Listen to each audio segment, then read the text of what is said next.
I forgot to upload it. I'll upload it today. So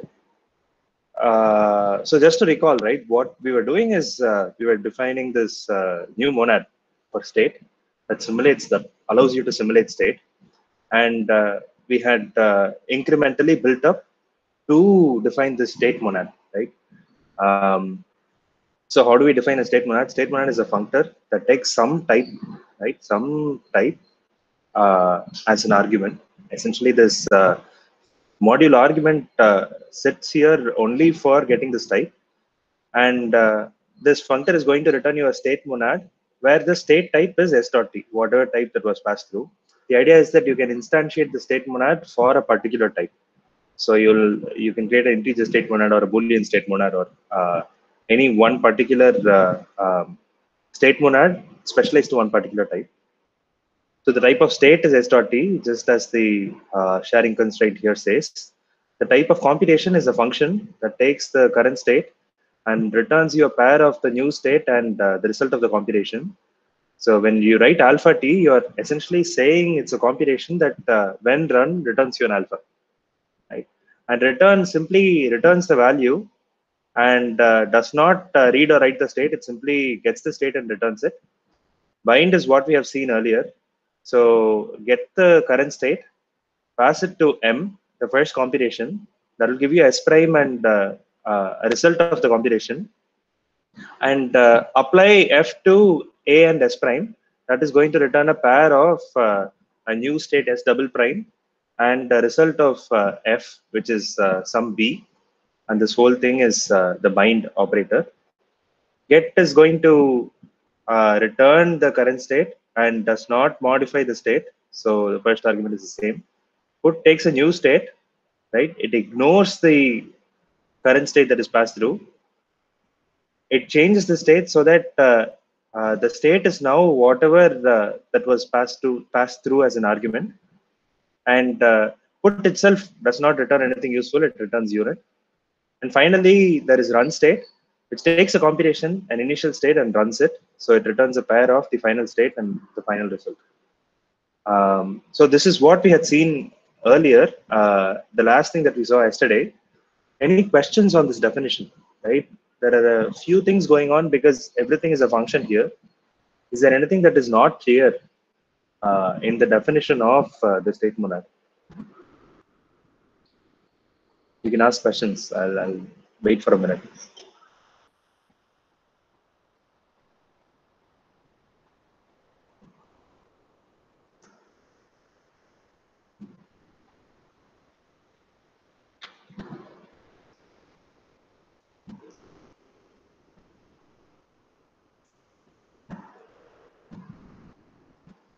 The bind. Okay. So I think bind is easier explained looking at the previous definition where we introduced the bind, right? So what is bind doing, right? Bind is like take two computations together and then return me a computation which performs the effect of both of the computations, right? It's like a glorified semicolon, right? So it's like putting together two computations together. So what are the arguments for bind? First one is a computation, right? It's a computation that returns an alpha, which when run, it's going to modify the state somehow. The type doesn't explain it, but it is going to return an alpha value, right? And that's the result of the computation. And the usual argument in a bind in a monad is that the second argument is a function, right? Which consumes the result of the first computation, right? So essentially, it's a function that takes alpha, right, which is the result of the first computation, and itself is going to define another computation. It's a function that just returns another computation. So that computation has the type beta, right? So now we are in the second part. This is beta, and what does beta do? Beta is essentially something which when run is going to return you a beta value, a value of type beta. And because we are putting together computations, right, we are attaching one computation to the other so that the effect of both of the computations are done. Since the result of f, right, so this is going to be beta, the result of the whole bound together computation. When you put them together, you're going to get a beta out. So that is the type of the result, right? So I've annotated the arguments just to make the types clear. Okay, so that's the type, right? And the type says that the thing that you return is a beta, right? So the beta computation. So what bind returns is a new computation, right? It is going to the type. From the type, we know what the type of the bind in the monad is. From the type, we can see that it is a computation. And what is the thing whose type is a computation? The type is just an alias for this function, right?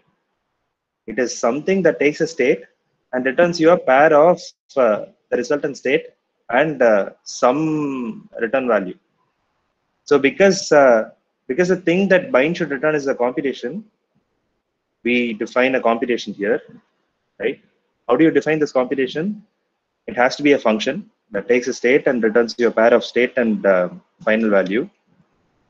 So it's a function that takes the current state, right? What do you do with the current state? The idea is that you first pass the current state to M, which is a computation, which we know is a function also. So you apply M to S, the current state, right? You are essentially passing this through, which returns you an S prime, which is a state, resultant state, and V, which is the result of evaluating M, right? Whose type is alpha. So if you sort of look at this particular line, this matches the line here, right? It is some function to which you pass it S. It is going to return S1 and the result of the computation. And the next thing that you do is you pass this S1 back into the next computation, right? Which is what we do here. So we have F, which is the function, which takes the result of the previous computation, which is V, right? It takes that, but it also takes the state. The current state could be modified, right? We don't know what M is doing. It might be different. So you take S prime and pass it through here, which is what we do here, right? We take S1, pass it through here. So that comes out as double prime and result, right? And in bind, all we say is we just return this as a pair of the new state and the result. Is that sort of better, Rajwal?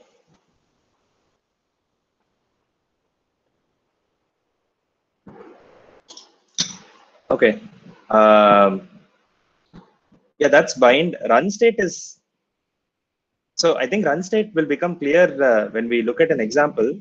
I think that we have a lot of examples that will come, but just think about this idea, right? So what is RunState? RunState is going to. So what we've done so far is just built up computation, right? Oh, we built up this huge function. Essentially, because function is a computation, we built up this function, and we have to sort of plop in the initial state. It will do some computation and then plop out the final state and the value. So that is what RunState is going to do. So RunState has the type alpha t. So given a computation which returns alpha, right? We have to give it some initial state. We have to put in the initial state, which is in it, right? And it returns you the final state and the value, which is the result of running the computation, right? If you look at the type of this monad, this is the only one that actually returns a pair of a state and computation, right? So, sorry, pair of a state and a result. The idea here is that we know that alpha t is itself a function, right? It's just the type of a computation is just a function. This is hidden. This is hidden behind the interface, but we know that the type of a computation is just a function that takes a state and returns you a state and an alpha. So in init, if you take this computation, it will expect a state as an argument. So we just take this argument, apply it to the initial state, and that will just return as the final state and computation. It's just a function application at the end of the day. So which is what we do. We take the initial state, sorry, the computation, the initial state, and we apply the computation to the initial state, which will run that function. Does the computation result always the same type as the state? Yeah, that's the thing that we have, Srisha. Good question. So what we say here is we fix the type here, right? Type of state. Actually, in this lecture, right, what we are going to do is to how to reason about changing types. But now everything is going to be the same type. So there is a single. So if you instantiate the state with integer, the state is going to be integer. All of these functions are going to be specialized for this integer state. So there is no change in state at all. Actually, let me move on, right? As you see examples, it will become clear. We've been looking at it very abstractly. So let's look at how do we use this example. So here is the use of okay. So just before I move on, I'll just answer Naman's question. This tilde init is labeled argument, Naman. I haven't fully explained it because I think it is sort of you can learn it by practice is what I want to do. OCaml has this idea of labeled arguments. I think C++ has labeled arguments, right? I forget C++. It's been so long. Similarly, OCaml has labeled arguments. C++ has default values, not labeled arguments. Anyway. So labeled arguments gives you, so typically when we write functions, right, every function is a positional argument. So if function foo takes integer, 5 integers and then compute something, right? So it will be int arrow, int arrow, int arrow, int arrow, int. There is no idea of what these integers might mean. So labeled arguments give you this ability to actually label each of the argument. You can say first one is the x coordinate, second one is the y coordinate, third one is the velocity, fourth one is the acceleration, fifth one is say some yes or no answer or whatever, right? So you can add these labels to arguments, and the advantage is that you no longer need to pass the arguments in the right order. You can use the labels and pass the arguments in whatever order you want.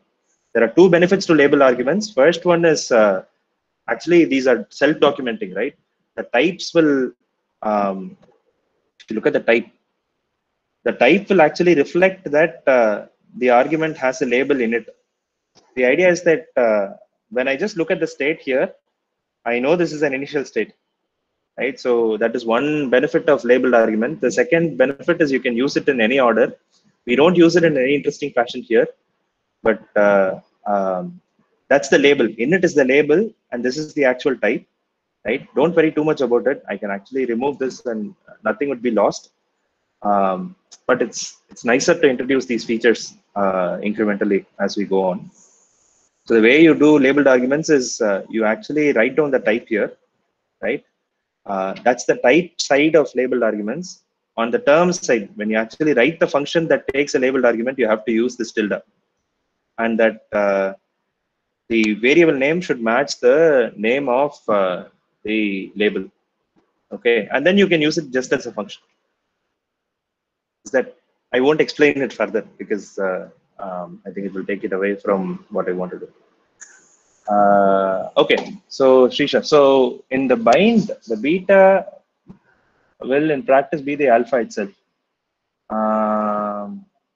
No. So the state will be the same, but the result of the computation could be different. So let's look at an example. So you're asking a good question. It is not necessary that the thing that you compute, right? Alpha and beta are referring to, so let me make it clear. Maybe I'll just explain it before I move on. So the type of state is fixed, right? The type of state is a single type, but the result of a computation is different. So you can have a computation that can return, it's like a function return value, right? That can return a unit or a string or an integer, and each of the functions can return different things. So that is completely fine. The thing that you cannot change is the state type, right? Of course, bind changes the type, right? So you take a computation that say returns a string, the state could be an integer, right? We are not talking about the state at all here. This is a computation which when run does something with the state, but returns a string. F could be a function that takes a string and returns an integer computation, right? And this whole thing is an integer computation. When you run this, you will get a pair of whatever the state type is and this integer, right? So that is the idea. Does that make sense, Srisha? Let's look at an example. I think all of these questions will become clear. Yeah, okay. So here is state, right? Okay. Last question, but I really want to move. So if we could change the type of state, then the return type would be, if you could change the type of state, then strange things will happen. Okay, so the return type would be not BU, right? T is just standing for the type definition here. When you want to return the state, when you want to change the state, right? This is no longer state to state function, right? State is just a type variable. You can think of this one as some S1 state to S2 state. Does that make sense? So we actually fix the type of state in this module, right? There is only one state type we are fixing. But if you really want the computation to change the state, this will be some quote S1, and this will be quote S2. And the idea would be that you will have three polymorphic, three type variables here: the initial state type, the final state type, and the result of the computation.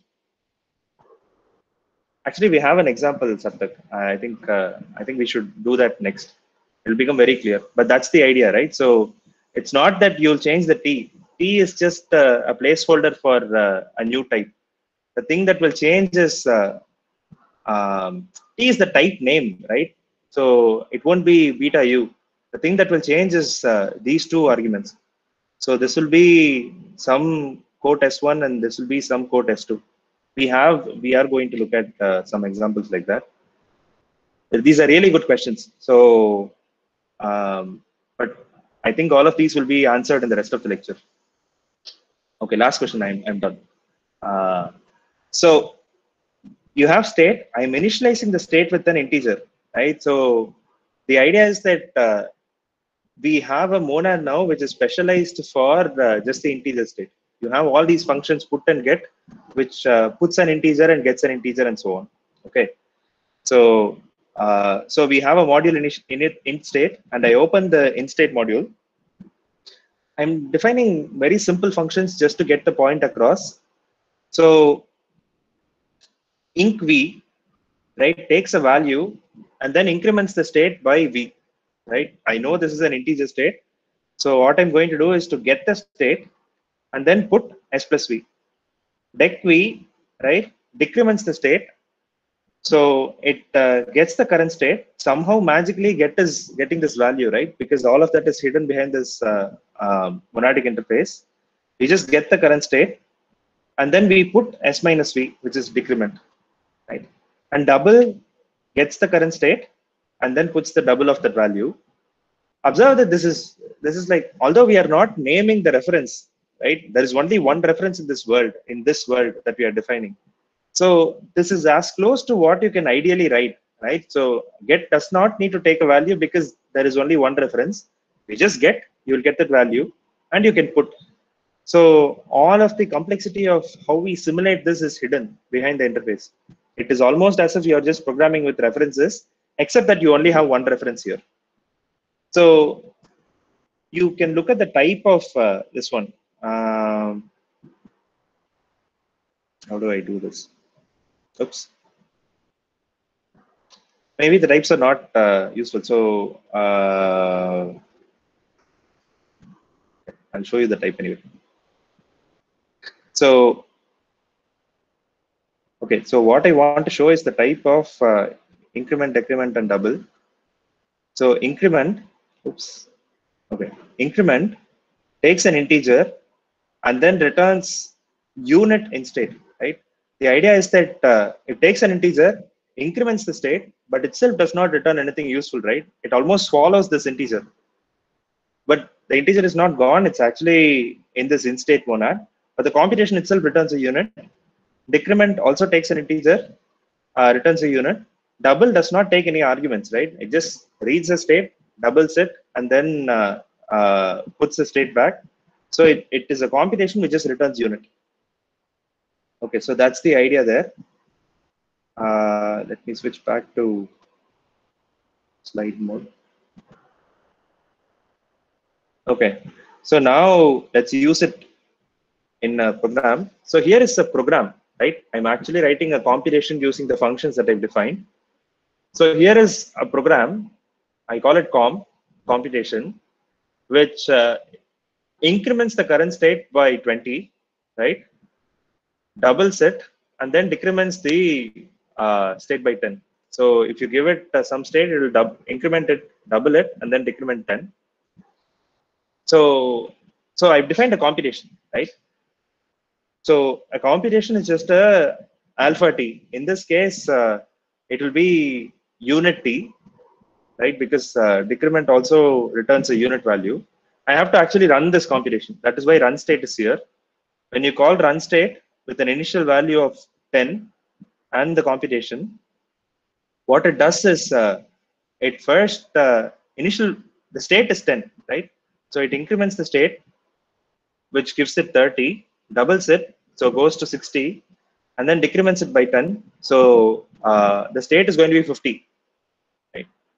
When you run this program, the state is going to be 50, and the computation itself returns unit, right? So this is the state value, and we get a unit here because the last thing that we did is decrement, and decrement is returning unit value, right? Questions on this? I hope some of the questions should be resolved, but further questions.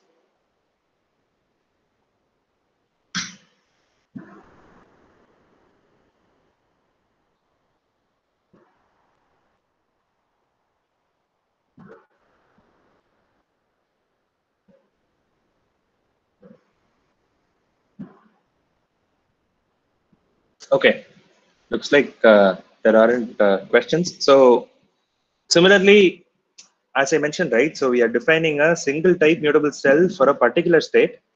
So if you want the state to be a floating point number, you have to instantiate that with the floating point state. So we have a float state here where I instantiate this functor with type floating point, right? And I open the floating point state, and I define a computation which gets the current state and then increments the state by 1.0, right? The current state will be floating point, and then I put b plus 1.0. So if the initial state is going to be 5.4, the final state will be 6.4, right? So 6.4. The thing is, we always return unit, but you can also return something more interesting if you want. So I know put returns unit, so let it be unit, and then I can do return hello world, right? So the computation itself is a string computation. Okay, so maybe I'll do it this way. Yeah, let it be this, so that you can see the type of the computation.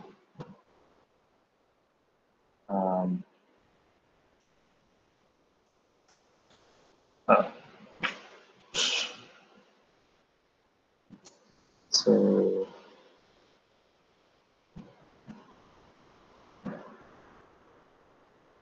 the computation itself now, oops, is a string float state.t. So what that says is this computation is this comp is a computation, right?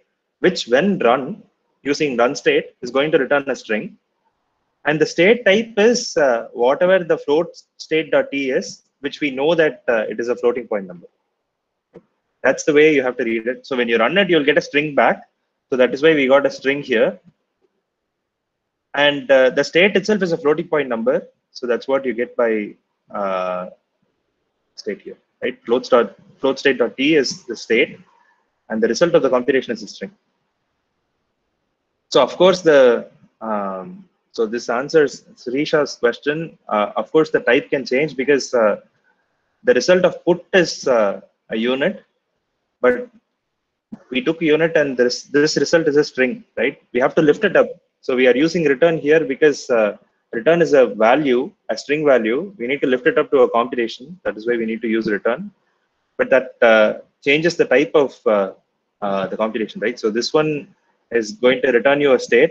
This is actually returning um, a unit value, and this is a computation which returns a string.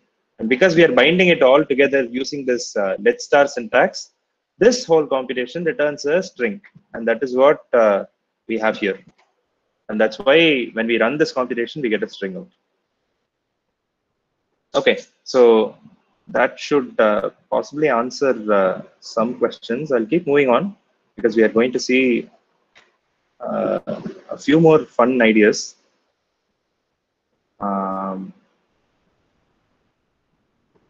Okay, so this is what I did. So just to complete the discussion, right? So we started with this Fibonacci example, and we defined this pState, which took the input for the Fibonacci from the state, and then wrote out the result of the Fibonacci in the state. We did all this threading through and everything, right? Now, finally, because we've defined this as a monad, uh, this is essentially a state monad where the state is an integer. This function almost looks like Fibonacci, right? Except that you have returns and let stars, but otherwise there is no threading this state through and everything. State is being implicitly passed through. Again, here we used to thread state through, right? We got a state here, we threaded through to get, which we got out, threaded through to fib, which we got out, and then we put, all of that is gone. So this is what you would call idiomatic code, right? So this is what you will write if you were to write it in a pure fashion, but there is an implicit thread state that is being threaded through. Yeah, this is just the fib, and so I'm calling fib state computation, right, with an initial state of 10. So the final state will be 89, and the computation itself is going to return a unit value. The important thing is how the state is modified. So if you run it, you will see that the state is 89 and the result itself is unit. So that's the result of Fibonacci. Okay, so again to close the loop, so this definition also satisfies the monad laws. I'm going to pick right associativity for now, but this satisfies other laws as well. So this is the right associativity law. So if you have a computation B, which you bind to just return, which doesn't have any effect, it just takes this value and then just returns the same state, right? The effect of that is going to be just the same as running the computation B. How do we prove this? You start with the definition. You expand the definition of bind first, right? You expand it in place. You just say funness, let S prime A equals Vs, because that's what we do. We pass it through because this is a computation. We are going to pass this initial state, right? And then that returns S prime and A. We call return with A and S prime. And you expand the definition of return for this monad. So that is just the function which takes the value, the state, and then returns you the state and the value, right? So it takes a value, takes the state, and then returns the same thing over. So if you substitute A for B and S prime for S, you get this term, right? All I've done is I've done beta reduction of this application, right? So you get S prime A. But if you just focus on this particular term here, right? So I am calling some function Vs. It is returning S prime A, and I'm just returning S prime A here. Rather than having a let and then returning the same thing, I can just call the function Vs here. This is similar to eta reduction. This is like very, very close, right? So this is like eta reduction for rather than writing it in the lambda syntax, we are actually writing it in let syntax. They are equivalent. So you can replace this whole term, right, with just VS, because that's what we are doing here. We are calling VS, it returns a pair of values, we are just returning the pair of values in here. So by eta reduction, you just get VS. And if you look at this one, this is classic eta reduction, right? So fun S arrow VS, so that is equivalent to just V. And that's what we want to prove. So you can prove the other laws as well. You just have to do these simple beta reductions and eta reductions. You can prove it. So why do we care about monad laws? We care about monad laws because then we can actually do program optimization. You can reason about properties of the monads and so on. Not every monad that everyone writes is a satisfies monad laws. This is like in practice, you can add certain features into monads which you think are sensible, but will make the monad laws fail. The problem is that these are not expressible just in types, right?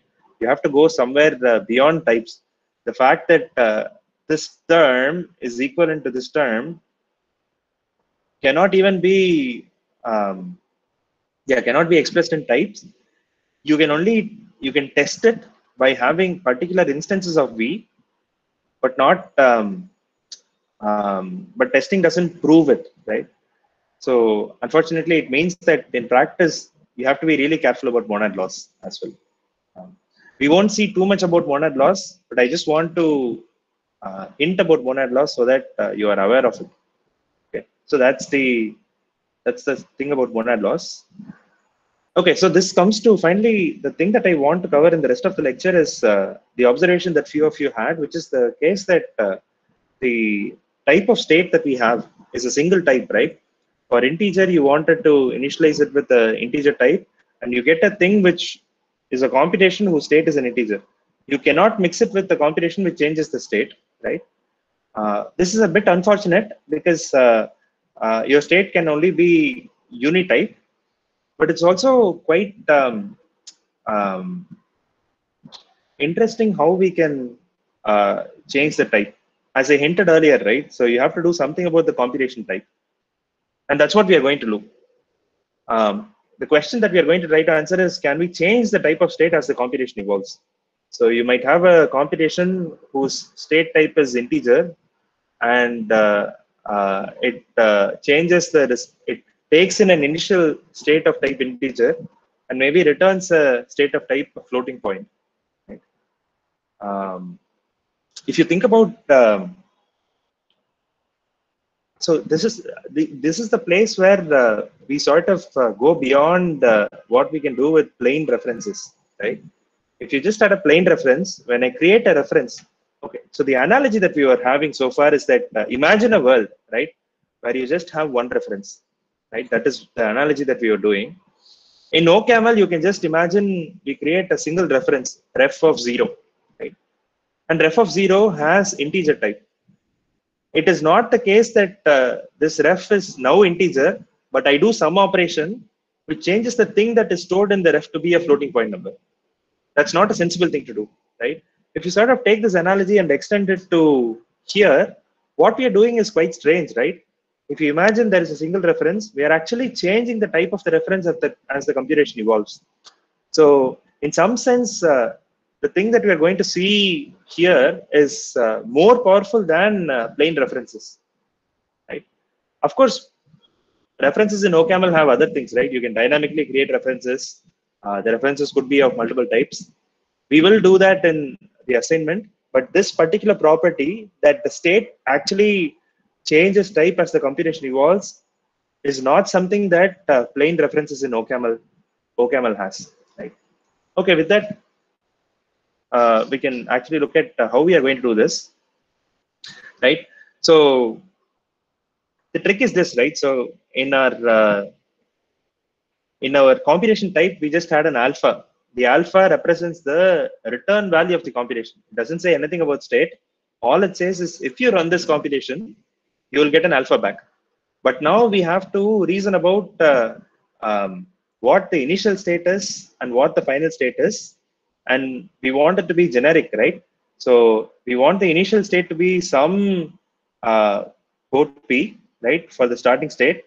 The computation, when it runs, changes the state to some value of type code Q, right, and produces a result of type alpha. So while the original definition of state monad had a single type variable, we now have three type variables, right? Our computation has this type code P, code Q alpha, code A, and the way to read this is that, oh, this code P, code Q, code A, D, a value which has this type is a computation which expects an initial state whose type is code P, right? It performs the computation and it returns a final state whose type is code Q, and it also returns some value which is of type alpha, right? So this alpha is the one that we had in the previous definition. These two are new. So these, you can sort of think about this as like a precondition and a postcondition. So in order to run this computation, you need to supply an initial state of type code P, and the final state, the post condition, will be of type code Q, right? So that's the setup. The thing that is going to happen here is we are going to have extra letters, right? But the structure of the state monad is the same, right? So we are defining a parameterized state monad, right, which has three parameters: the type of the initial state, the type of the final state, and the result of the computation. Suitably, we have to change the type of return and bind. So return takes a value, right, of type alpha. It is not going to change the state. So because it is not changing the state, it is not going to change the type of the state. So the state is going to be some s initial state and the same as the final state, because we are not doing anything interesting. And then the return type is going to be alpha, right? Earlier it used to be that it's a alpha to alpha t. Now we have this additional parameter which only says that whatever you pass in as the initial state, it will just return the same thing as the final state, same type as the final state.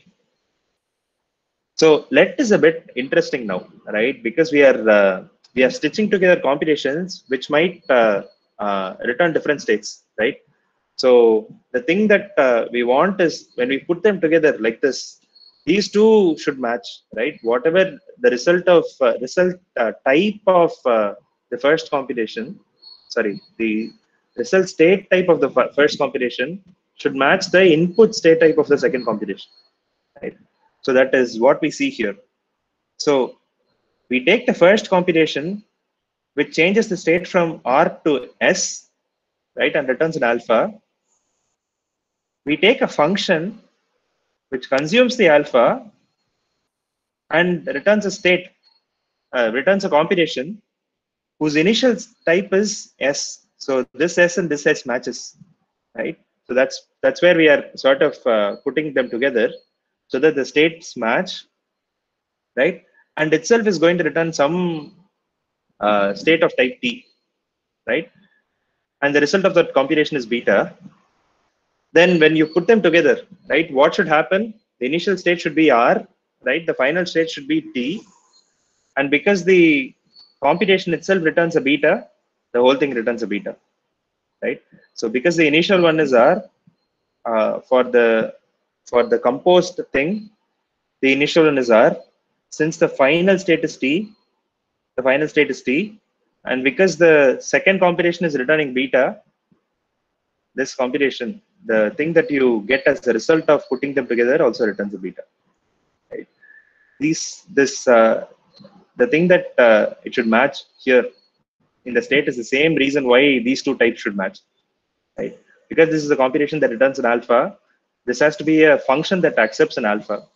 And similarly, because this is a state that is of type S, this has to be a state of type S as well.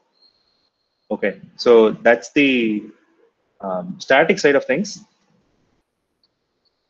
So the functions themselves, right, get and put, are going to look are going to have a little bit of interesting type. So let's look at get. So what does get do, right? Get only returns you the current state. It can be applied to any state. It doesn't change the state. It just returns you the current state as the result of the function. So let's assume that the state that is passed in is S, right? It is not going to change the state. So the thing that comes out is also S, and it is going to return the state. So that is also going to be S. So get is a computation that is a SSSD, right? That's the input state. It's not going to change the state. And the thing that it returns is the actual current state, right? That's that. Put takes in some S prime, right? That's going to be the new state. And the result of the computation is that we don't actually care about what the previous state was. I'm not even going to name it, right? It's undefined, because what put is going to do is to actually change the result state, right? To be of the same type as the argument. So if you give a new state, which is an integer, then the resultant state will be an integer. The initial state could be string or something. It doesn't matter. We'll just say that now this computation will return an integer. And the result of this computation, when you evaluate it, the thing that you get is a unit, because it's not returning anything useful. And RunState, what does RunState do? Given a computation which accepts an initial state of type S, returns a final state of type T, and returns a value of type A, right? And you give it the initial state of type S, so this S and this S matches, you will get a pair of the final state and the value. So the final state is T, so you get T here, and the final computation is alpha, so you get alpha here. Right. So that's the story for the additional functions for parameterized monad. Okay, so I need to run this thing. And actually, there is nothing interesting here. This definition is the same as what we had. The function definition itself, right? It's the same as what we had earlier. Except that we no longer have to, it's not a functor, it's just a module definition. We don't take the type as an argument. While the state monad definition was a functor, pState is just a module. We don't need to specify the type. Type just works out. We'll see how that works. But these functions, right, they are exactly one-to-one compatible. We are just playing games with the type. There is nothing else going on with the actual way in which these functions are constructed, which is quite curious, right? So you can play a lot of games with just the type. Okay, so we get a pState. Now, here is some interesting functions, right? So we open pState. Increment, decrement, and double are what we had seen earlier. So get and increment just puts a new value which increments the value. Double gets the current state and puts the new state, which is a double, right? And then we have additional functions. These are going to be special. So toString takes the current state, which it expects to be an integer, converts the integer to a string, and puts the state, which is now a string, right? It is now converting the state from integer to a string. And off string reads the current state, which it expects to be a string, right? Converts that to an integer, and then puts the new state, which is now a string. The state has now changed. So toString expects the initial state to be an integer, final state is a string. Off string expects the initial state to be a string, and then converts that to an integer. This will be apparent when you actually see the type. Right? toString expects the state to be an integer. Finally, the state to be a string. Off string expects the state to be a string. It changes the state to be of type integer. Right? Okay, so we've done that. Otherwise, these are like not interesting. So they just expect, they don't change the type of the state. The type remains the same. So now you can write some interesting computations. So foo is a function which increments 5 and then converts that to string, right?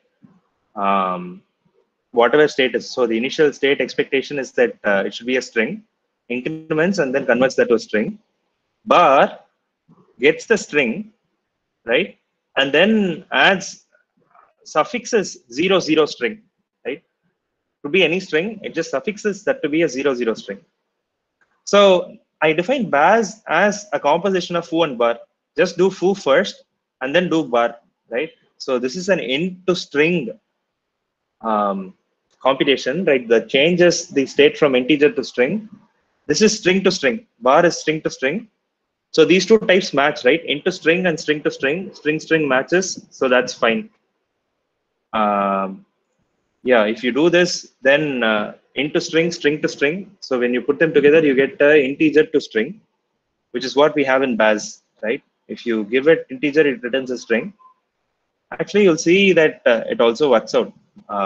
So why do we get the string 1000? We increment 5, right? Initial state is 5. We increment 5, so that is 10, and then we do bar, which adds 0 0. So when you add 0 0 to 10, you get 1000. So the thing is, you can attach foo to bar, but not bar to foo, right? Because this return type is a string, and this type will be an integer. These two will not be compatible.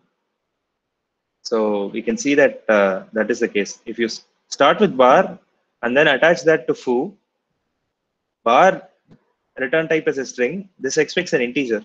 So you cannot put them together. So we get a complaint in foo saying that this expression has type int string unit, right? That is what we have, int string, and itself does not do anything interesting. But something is expected of type whose initial state is string. So all it is saying is the types don't match when you bind them together. So it is expected that this has to be some computation that whose initial precondition is a string type. Right? This is quite important, right? So we are sort of manipulating references by type, but the fact that we are tracking the state type as part of the type itself, that is what lets us actually write this program safely, right? So even though this changes the type of the state, the fact that we know what the type is still maintains type safety. You cannot do this. So without going through other mechanisms, you cannot do this with OCaml references. When you create references in OCaml, they are going to be a single type, but we are doing something quite interesting here. Okay. I will cover this. So, okay, so we put in a lot of effort to build all of this. Okay, this is fine. I mean, we are doing something interesting. What is this useful for? So the last thing that we will see tomorrow is we will build this thing called a well-typed stack machine. I don't think you would have seen a stack machine so far, but imagine writing a calculator in postfix notation, right? You convert an integer expression to a postfix notation, and then you can use a stack to evaluate it. I assume I'm sort of making sense. When you have, say, 5 plus 6, if you convert to postfix, it will be 5 6 plus, right? So you can use a stack like push 5 first, then push 6. Then if you see a plus, the operation that you should do is like pop the first two elements, add them together, and push the result back. Right? This is what stack machine is. So you sort of write the interpreter as a thing that manipulates the stack. So you have an explicit stack where you push and pop. So the thing that calculator is fine, right? So calculator is okay because you're operating on integers and the types are fluid. But if you sort of imagine real programs, right, where you have in string, off string, say call a function, and function needs multiple arguments and so on, you cannot. You have to have some guarantees about type safety of the stack machine. In particular, stack machine is what a standard model of computation for many languages. Java, for example, right, is a stack machine. So the abstract model is that Java emits, when you compile a Java program, it emits some bytecode, right? And that bytecode is a set of instructions which manipulates an abstract stack. So it says push a value into the stack, then push some other value into the stack, now add the values. Or if it needs to call a function, it says that push n arguments into the stack and push the function, and it will have an instruction call 5, say, which says the first argument should be a function. There should be 5 arguments whose type should match the 5 function arguments, and then you call this function. Of course, I'm saying there should be the type should match, but these are not checked at runtime, right? Java makes type checking at compile time, and then has this implicit safety guarantee. We saw this type soundness and type safety guarantee, right? Once you know that the program is type safe, then if you compile it down, you don't need to carry around the types. The types can be erased. Everything is fine.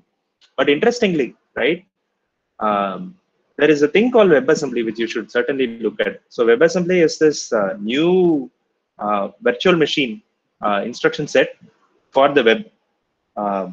So today, if you want to write something that runs on the browser, it has to be JavaScript. Actually, I'm lying a bit, because WebAssembly is part of all of the major browsers. So WebAssembly is a small interpreter. So we've been writing interpreters. It is also an interpreter. It has a instruction set which is not as low level as, say, x86 or ARM or RISC-V, but it's still an instruction set.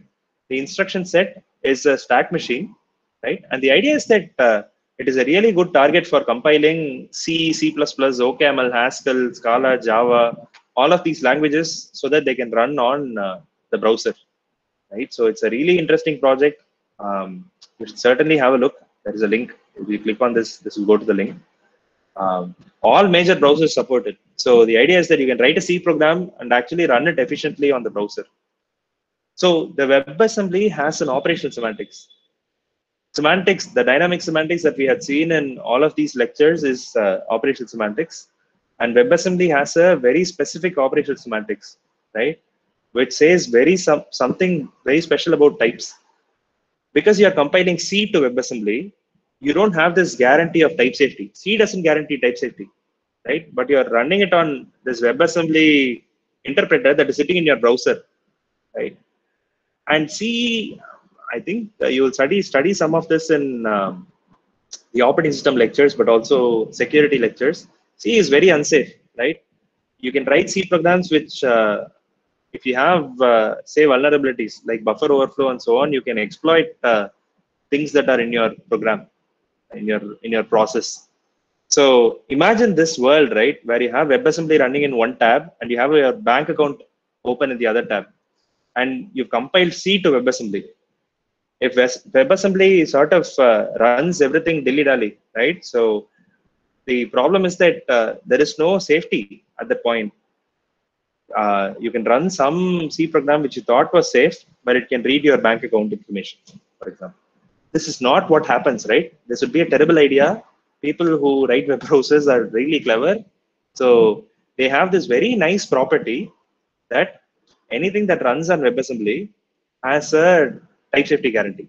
And there is type safety not on the source level, but actually at the bytecode level, right? Just like just like Java compiles to a bytecode, WebAssembly is just a stack machine. It's just a couple of bytes. It's a list of instructions which operate on a stack machine. So what you need to do is to say that whatever program that you run through these stacks will not ever segfault, essentially, will not break type safety. This is a very, very strong guarantee. This is quite critical because you can be compiling arbitrary programs to run on WebAssembly. The way this property is enforced is through a well-typed stack machine. Why did I say all of this? We are going to use this parameterized stack monad to define a very small well-typed stack machine, right? So this is going to be a stack machine which takes a couple of instructions, but will never go wrong. So the shape of the program will tell you exactly the type of the stack that you should have, and it will never go wrong. So it will never get stuck. It will never do anything bad. It's a really interesting thing that we will see tomorrow. I've already taken a lot of time. Apologies for that, but we will look at this tomorrow. Then we'll close out the section on monads. Thank you very much.